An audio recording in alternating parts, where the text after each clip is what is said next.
আজকে রজনীকান্ত সেন তার গানের মাঝে ডেকে বলছেন, একবার শোনো হরিবা। আজকে রজনীকান্ত সেন ডেকে বলছেন, দেখো বিখ্যাত কবিগণ তাদের গানের মাধ্যমে যেগুলো বলে যান আমরা বাবা শুনি, এক কানে দিই আরেক কানে দিয়ে বের করে দিই, কিন্তু উপলব্ধি শক্তিটা খুব কম মানুষেরই রয়েছে। আজকে ডেকে বলছেন, তুমি নির্মল করো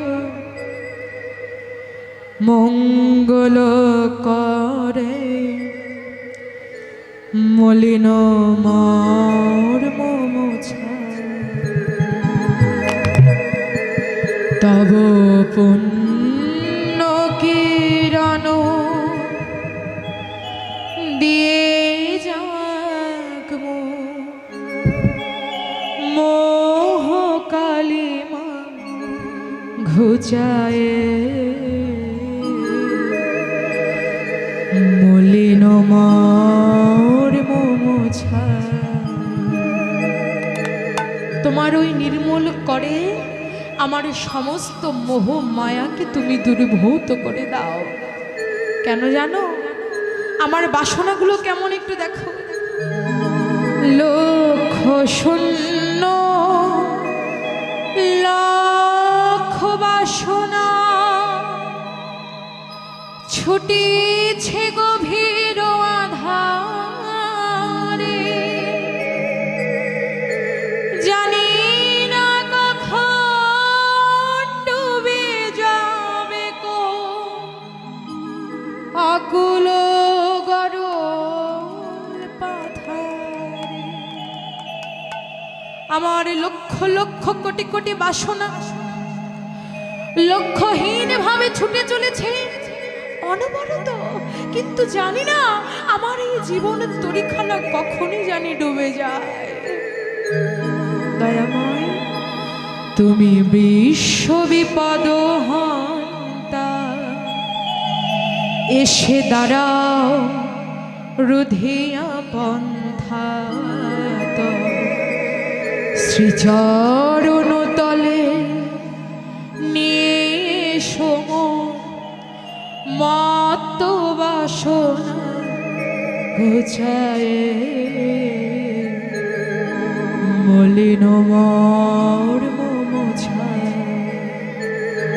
তুমি নির্মল করো মঙ্গল করে মলিন মর্ম মুছায়। আছো অনুল অনিলে চিরনাভনীলে ভুদার সলিলে গহ, আছো বিটপিলতায় জলদের গায় শশী তারকায় তপনে। দয়াময় তুমি আকাশ বাতাস সলি জল বায়ু সমস্ত আছো, ওই রবি শশী সবকিছুতে তুমি আছো। সব সর্বত্র যদি ভগবান বিরাজমান, তবে দেখতে পাচ্ছি না কেন? কেন পাচ্ছি না জানো? আমি নয়নে বাসন বাঁধিয়া বসে আধারে মরি নৌকা দিয়া, দেখি নাই কিছু বুঝি নাই কিছু, দাও হে দেখায় বুঝায় মলিন মর্ম মুছায়। তুমি নির্মল করো মঙ্গল করে মলিন মর্ম মুছায়। তুমি নির্মল করো মঙ্গল করে মলিন মর্ম মুছায়। এহ জগতের মাঝে ভগবান সর্বত্র বিরাজমান, বলে দেখতে পাচ্ছি না কেন? ওই মায়ারূপ বসন দিয়ে আমরা যে আমাদের নয়নটাকে বেঁধে রেখেছি, মায়ারূপ বসন দিয়ে নয়নটাকে বেঁধে রেখেছি, তাই তো এই বসন ভেদ করে আমরা গোবিন্দকে দেখতে পাই না। পাবো কিভাবে? একবারে যদি কেউ সদ্গুরুচরণ আশ্রয় করে, সে গুরুদেব কৃপা করে তাকে যদি হরি নাম রূপে বীজ মন্ত্র প্রদান করে, তাকে তার জ্ঞান চক্ষুটা যদি প্রজ্বলিত করে দেয়, বলছেন এর নয়ন থেকে মায়ার বসনটা সরে গিয়ে এর নয়ন মাঝে সদা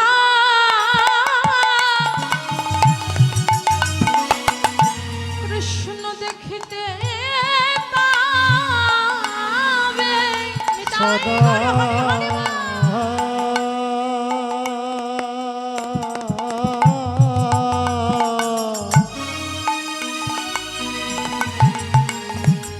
সদা নয়ন মাঝে কৃষ্ণ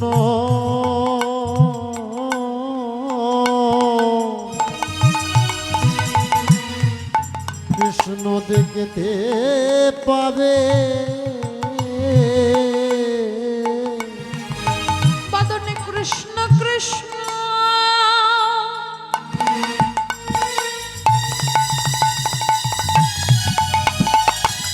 আবার কৃষ্ণ বলিবে।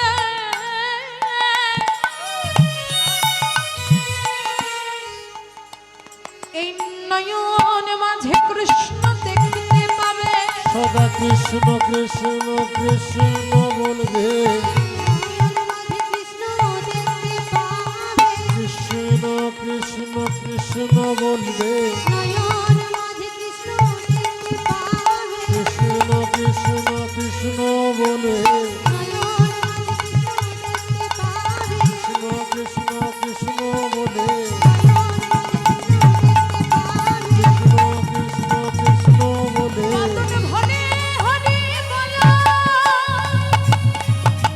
যেতে পাবে। কৃষ্ণ কৃষ্ণ কৃষ্ণ বলে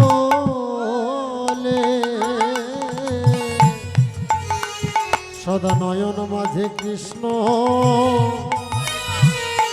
দেখতে পাবে।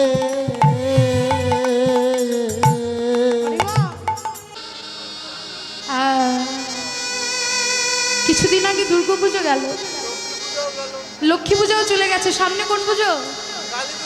বাহ বাহ বাহ, বেশ। আচ্ছা, আমরা মন্দিরে যে আমরা মাকে দর্শন করতে যাই, সেই মূর্তিগুলো কিসের বানানো? মাটির, তাই না? আচ্ছা, একবার ভেবে দেখেছি, একটি মাটির বানানো মূর্তি, সে মালি সুন্দর করে তাকে আকার দিয়ে প্রতিমা বানিয়ে যখনই সে মন্দিরে প্রবেশ করছে, মন্দিরে ঢুকে গেলেই আমরা তাকে প্রণাম করছি। একটি মাটির তৈরি মূর্তি মন্দিরে ঢুকে গেলে আমরা তাকে ভগবান মনে করে, তার অবতার মনে করে, তার অংশ মনে করে প্রণাম করছি। কিন্তু বাবা, আমরা তো রক্ত মাংসে গড়া মানুষ, কই আমরা মন্দিরে গেলে তো আমাদের ভিতরে কোনো পরিবর্তন হয় না। আমাদের ভিতরে পরিবর্তন হয়? বলে দেবতা হওয়া তো দূরের কথা, মন্দিরে ঢুকে বের হলেও আমরা আমাদের হৃদয় মাঝে মনুষ্যত্বটাই জাগ্রত করতে পারি না। হরিবা, এমন মন্দিরে প্রবেশ করে কি হবে মা, যে নিজেকে যদি পরিবর্তন না করতে পারি?